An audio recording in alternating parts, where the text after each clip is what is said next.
You're listening to the Veterinary Innovation Podcast.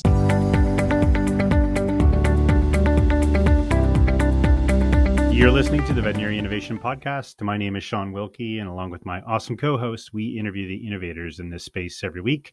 Super excited to get started this week. Ivan, please go ahead and introduce today's guest. Hi, I'm Ivan Zach. Apologies for potentially a little bit worse sound quality because I'm recording this from the airport. We're meeting the first Ukrainian family that is fleeing from the war in our household. So it's exciting news.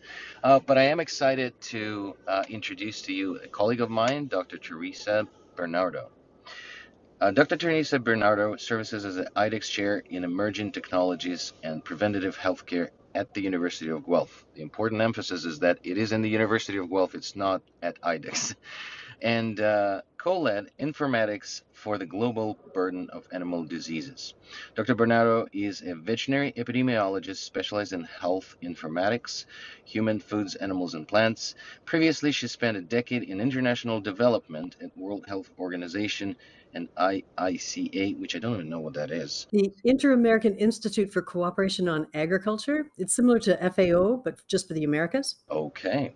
And developed trilingual software for global reporting and mapping of animal diseases used in over 100 countries and adopted by the World Health Organization for Animal Health. Dr. Theresa Bernardo advises and invests in veterinary startups.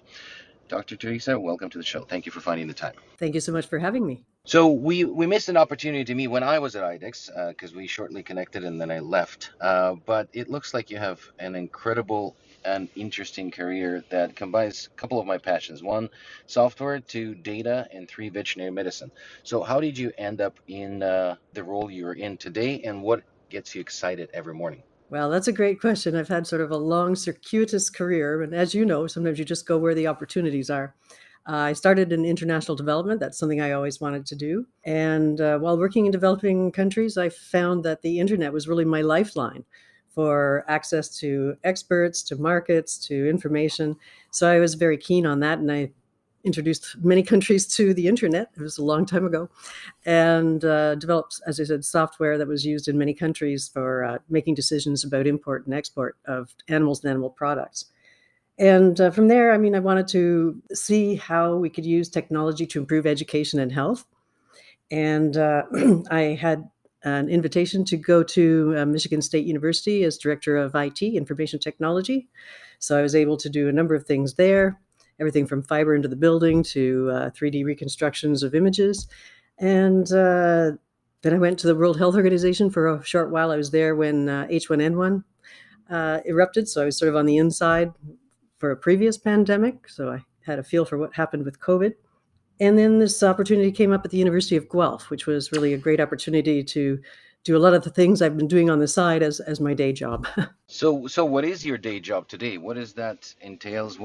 How do you leverage in data and technology within the preventative healthcare world? And what data is available? Because we know how messy it is everywhere in the world in every aspect and the domain. But in veterinary medicine, it's specifically messy. And I remember at IDEX, we were able to find 152 ways to say dog.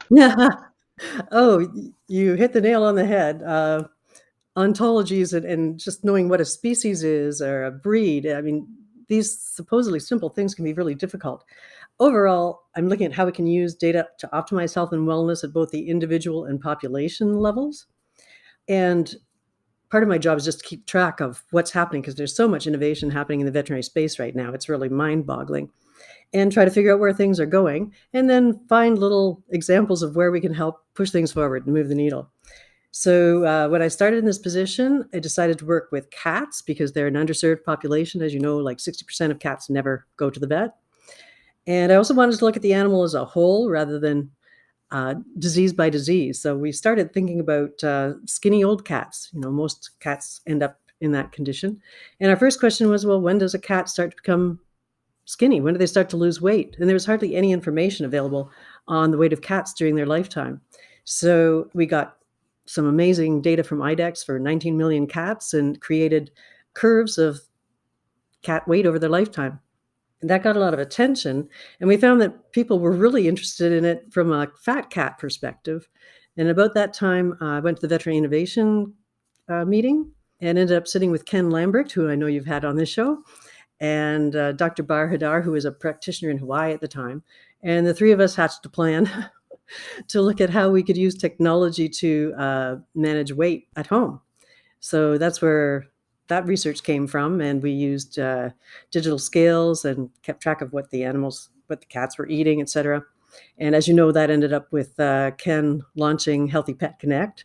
And Dr. Bar Hadar, who's still doing his PhD with me, has also launched another startup called Kumba, which is to provide software for mobile vets, which is another important trend that, if animals can't get to the vet, as precipitated by COVID, there's an awful lot we can do with them at home. That's great, Theresa. So I've got a question for you. So this idea of innovation and technology in veterinary medicine, when did things really kick off? When did innovation start to become a thing in veterinary medicine in a really pronounced way that people like us all noticed? When did you start to see that happen? And was there something that kind of led to that? Well, I think there have been a lot of people quietly doing it for a long time.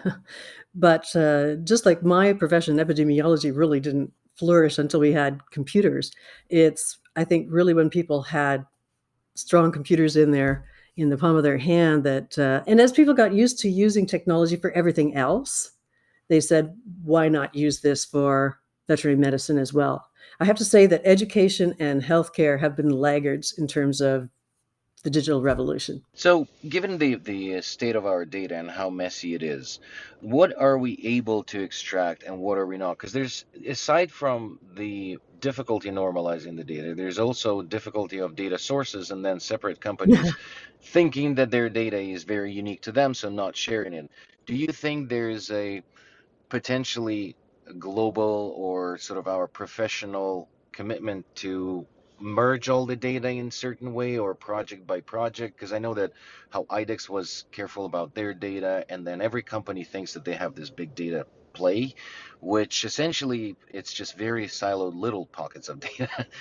Are there initiatives where we could take IDEX data, mix it with VCA data, mix it with Banfield data, mix it with, all other startups, and then we could leverage it as an open source? Is there something like that on your mind, and there's a practical application of it? Well, it's certainly on my mind, and that's the ideal we hope to eventually achieve. And in the meantime, I'm looking for small ways to move the needle and talk about this and try to get more people on board. Also looking to other examples that have been successful, like the Human Genome Project or GIS data. I mean, those have created multi-billion-dollar industries by sharing data. But there has to be incentive for people to do so. And then like the Human Genome Project, that was big pharma, but they decided by anonymizing their data and putting all their genomics together, they could achieve more together than apart. So as I said, we're starting with small examples. There's so many sources of data, as you mentioned, all the reams of data from wearables. And, we're trying to learn how to even analyze or make any use of that. That's where something like Healthy Pet Connect is a great example. Ivy, you've also had on this program. They're doing a great job of trying to put together some of the data that's in different cloud PIMs. The movement to the cloud has really helped in that respect. I'm working on another project called the Global Burden of Animal Diseases, and it's similar to the Global Burden of Disease in Humans, which was started 20 or 30 years ago. And basically it just said, what are people dying from? And by putting that data together around the world, they were able to see that, I think one of the big surprises was that most people were dying from chronic disease, which wasn't getting as much attention: heart disease, stroke, cancers. And we're doing that in the first instance with livestock. I think we should be doing it with companion animals as well. And there are many sort of global issues. Right now, the sort of slow-moving pandemic is antimicrobial resistance, which may kill more people than everything else by 2050. And something like that's going to entail putting data together. I mean, it's hard enough within the animal sphere, but we need to look at animal data, human data, and environmental data, both at the individual level. AMR is an example. It affects individuals and it affects populations. And at the population level, I mean, things like the number of animals. Something sounds so simple that you mentioned, how many different ways there are to say dog. And we're together with a computer scientist colleague of mine, we're managing the informatics part of the global burden of animal diseases. And we're starting with open data from international organizations like the World Organization for Animal Health and FAO. And even there, just getting something simple as how many cows are there? Different numbers from the different organizations. And then we go to national data and we see differences again. So we're working with computer scientists on ways that we can help to normalize that using ontologies. You can't always get standards and get everybody to fit in the standards, but we have great ways using computerization now to come up with a close approximation and do things there. I'm sorry, I'm maybe getting off on No, a tangent here, it's but so interesting. And I mean, me and Ivan, we've had so many data-driven conversations on the show and off the show. And one of the challenges in the PIMS world, especially for consolidators, is normalization of data. And it seems like something that shouldn't be an issue anymore. It seems like the computers should have figured out how the computers work, and we should have used machine learning and AI, and it should all be fixed by now. But these are like fundamental, like building blocks. Like you can't make magic happen with data. You can't have it tell a story if you don't have proper inputs and proper outputs. And there's a large consolidator in the US that tried to normalize the data for all of their hospitals by putting checkboxes for everything. And so they've normalized the data, but they've kind of implemented suffering for everybody that uses their application. So yeah. Where does this all go? Where are we going? When you look forward at your career as, being an information leader and a data leader and IT and fiber and software and all of these things, like, is there a road out of this? Is it ever going to get better? Or are we just going to keep making a mess of all of the data? I think we have to do a lot of the hard work right now on the data, and then things will become much easier. I ran out and bought Bill Gates on how to prevent the next pandemic because I was going to be in a meeting with the National Academies of Science on a similar topic. And one of the best quotes I got out of it was that one of COVID's chief lessons about modeling is the extent to which it relies on good data and just how hard it can be to get that data. So even though, modeling and AI, and that's all the sexy stuff to talk about and what's possible, but until you deal with some of these data issues, you're not going to have good models and good answers. The obvious next question for me is like, what is going to be the motivating factor to help us get our data in order? And or what is going to be the impetus for a move to collaborate on predictive healthcare in animals with proper data? Where's that motivation going to come from? Because everybody that I've talked to thinks that they have some magical mythical, like, genie in a bottle locked in their data, and they have no idea how to rub the genie lantern to get the genie out. Yeah. And as I said, it's going to take some time, hard work. We can look to human medicine here because unlike many other cases where you need an animal model before you can do things in humans, when it comes to data, there's nothing stopping them from doing things in humans first. There's things like Amazon Comprehend Medical, which you may have heard of. I mean, they're putting in a lot of infrastructure and work to make this easy for human medicine. I'm hoping we can piggyback on some of that. I mean, both of you guys have made important contributions here. In Eric Topol's Deep Medicine book, he talks about 4 things that AI can help to basically relieve the burden on practitioners so that they can spend more time with clients. And both Talkatoo and SmartFlow are examples of that, right? Trying to smooth the clinical administration so the doctor can get away from the screen and spend more time with their patients. It's not going to happen overnight. As I said, we're working with computer scientists who have a really good understanding of the data. They get into it in a way that I can't even imagine. So Teresa, it seems like there needs to be a mutual effort for this, and it's it can be siloed because big data can be leveraged this way. Who do you think could be a leader in this sort of in the veterinary domain? Is it the World Health Organization that could promote initiatives? Is it IDEX? Is it AVMA? Is it who will have the voice to say, hey, we need to fix this together, and could rally sort of the groups around and share the data and leverage it together? And I'm just going to add a little bit because it seems like, Mars seems like an obvious one, but then they've got this kind of, everybody has this, well, it's my data or it's my customer's data. And it's, we're looking at the wrong thing. We're not looking at how do we solve the problem for the profession. We're looking at it as like this competitive advantage. It's not really a competitive advantage because the data set, even for one entity, is not big enough. The beauty of data is that it's not an expendable resource. You don't use it one and it's done. You can reuse it over and over and over for different reasons. And it may be valuable to somebody. Somebody may want to pay for it, and for other people, it should be free. I think that's a model that is in use in other areas. But I have to say, what I've been doing is looking at examples that have moved this forward. And the greatest example we've had recently is COVID. I mean, it was absolutely transformational in how people pulled together and collaborated, whether it was, sharing genomic data so we could develop vaccines. We went from sending faxes about how many cases were positive at a laboratory to updating this in real time on dashboards. People were sharing plans for 3D printing of respirators. So it really forced the healthcare sector into the digital age. And I'm hoping that some of the energy and ideas and collaboration that came out of that, we can now turn to other issues. I think it's going to have to be either individual or galvanizing issues that make people come together around things, and maybe AMR is one of those. So, Theresa, what is the next exciting thing for you? What is what you're doing on a day-to-day? What are you looking forward to in the next quarter or two or year that you're excited the most that you could accomplish, complete, or unite people around? Or just take on another 10 things, because it seems like you're doing 20 at the same time.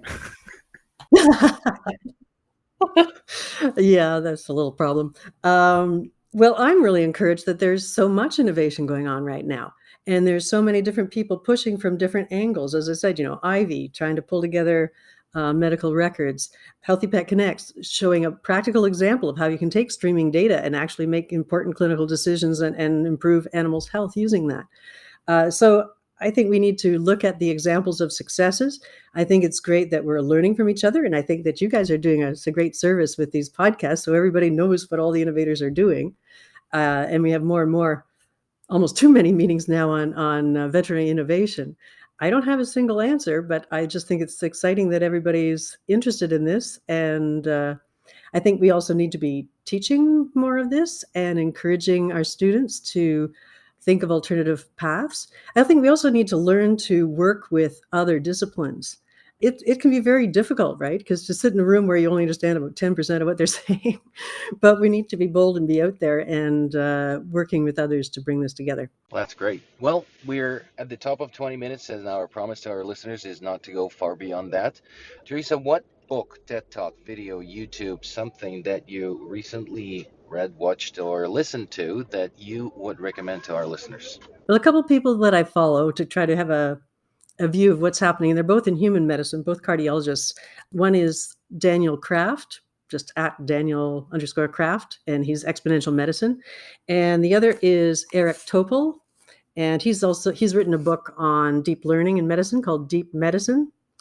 So for anybody that's interested in that aspect of things, that's a good place to start. He's also online. I mean, you can find lots of webinars and things by them as well. Theresa, it's been so much fun to have you on the show. Your enthusiasm for innovation and the profession is infectious. It's just been a blast. So I'm really excited to ask you the next question. Who do you think, as another innovator, we should have on the podcast? Well, I know that a couple of my first thoughts have already been on your podcast. So I'm going to throw out Dr. Bar Hadar, who's doing a PhD with me, CEO or CVO, I guess, of Kumba. And I think he's also got a lot of good ideas of where things are going and in touch with a lot of the innovators these days. Thank you so much for listening to the Veterinary Innovation Podcast. If you want to hear about our new episodes, please follow us on any social media channel. Also, you can check out our website at veterinaryinnovationpodcast.com. See you next week.